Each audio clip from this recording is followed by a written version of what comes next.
जिल्हा बँकेने बेकायदेशीरपणे शेतकऱ्यांच्या सातबारावरती सोसायटी व बँकेचे नाव लावून शेतकऱ्यांच्या जमिनी जप्त करून त्यांचे जगण्याचं साधन हे हिरावून घेतले आहे। हा सर्वोच्च न्यायालय व उच्च न्यायालय तसेच राज्याच्या व सहकार कायद्याच्या विरोधात बँकेने व शासनाने केलेला गुन्हा असून त्या शेतकऱ्यांच्या नाशिक DCC बँकेने बेकायदेशीरपणे जप्त केलेल्या जमिनी या 15 मार्चच्या शेतकऱ्यांच्या नावावर कराव्यात, अन्यथा प्रशासनाला धारेवर धरून सातबारावरती नाव लावण्यात येतील असा इशारा शरद जोशी विचारमंच शेतकरी संघटनेचे राष्ट्रीय अध्यक्ष तथा निमंत्रक विठ्ठल पवार यांनी नाशिक येथे दिला आहे। राज्यातील शेतकरी संघटनांच्या वतीने राष्ट्रीय किसान परिषदेचे आयोजन नाशिक येथे केले होते। या परिषदेचा मुख्य उद्देश शेतकऱ्यांना सरसकट संपूर्ण कर्ज बिलमुक्ती तसेच शेतकऱ्यांच्या विविध मागण्यांच्या संदर्भात संघर्ष समितीने शासन प्रशासनाला, जिल्हाधिकारी नाशिक व सहाय्यक निबंधक सहकारी संस्था तसेच नाशिक जिल्हा बँक प्रशासनाला दिले होते।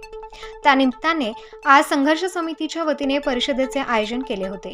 अध्यक्षस्थानी परिषदेचे राज्य समान एक विठ्ठलराजे पवार हे होते। गेल्या 1 जून 2023 पासून आम्ही इथं धरणे आंदोलन सुरू केलेले।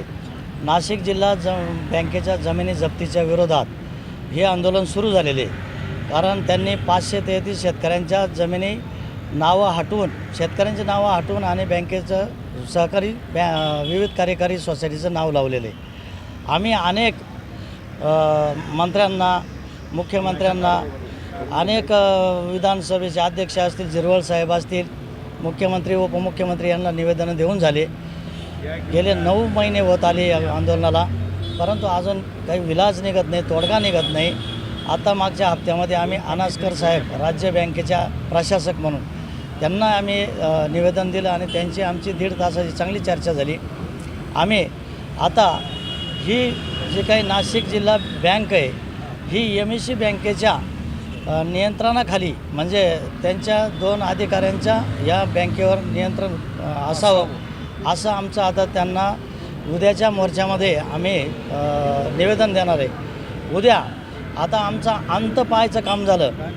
9 महिने 9 दिवसाने बालकसुद्धा बाहेर येतं, परंतु आमच्या ह्या सरकारला, ह्या झोपलेल्या सरकारला जाग येत नाही। म्हणून आम्ही उद्या कलेक्टर कार्यालय आणि नाशिक जिल्हा बँकेवरती, त्याच्यानंतर जॉईंट रजिस्टर या कार्यालयावर मोर्चा नेणार आहोत।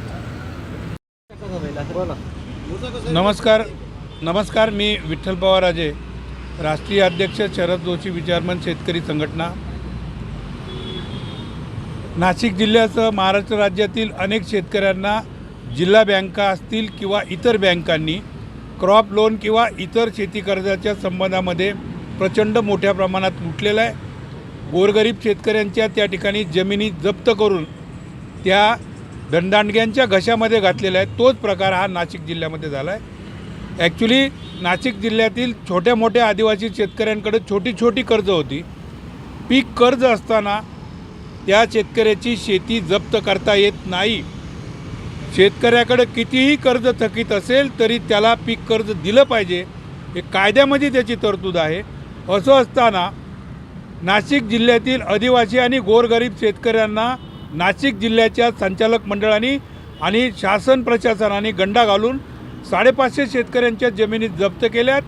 त्या साऱ्या जमिनी या बँकेने परत दिल्या तर ठीक, नाही तर ज्यांच्यावरती 88 आणि रिकव्हरी लागलेली आहे या प्रशासकासहित या शासन प्रशासनाला उच्च न्यायालयात जाऊन कंटेम्प्ट ऑफ कोर्ट दाखल करून त्यांना धडा शिकवू, ही संघटनेची आणि आजच्या परिषदेची मागणी असणार आहे।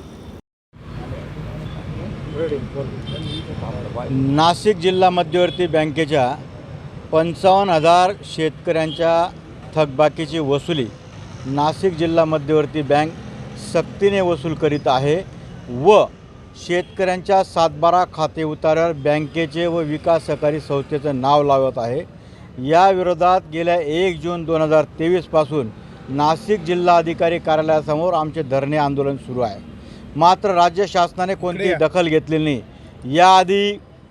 याआधी आम्ही मुख्यमंत्री, उपमुख्यमंत्री, सहकार मंत्री, पालकमंत्री, विधानसभेचे अध्यक्ष, उपाध्यक्ष या सगळ्यांच्या भेटी नागपूर, मुंबई, या नाशिकमध्ये त्यांच्या घरी जाऊन सगळ्यांकडे घेतल्यात, पण मात्र राज्य शासनाने कुठली दखल न घेतल्यामुळे आमची आज महाराष्ट्रातील अनेक शेतकरी संघटनेचे पदाधिकारी या ठिकाणी आलेले आहेत.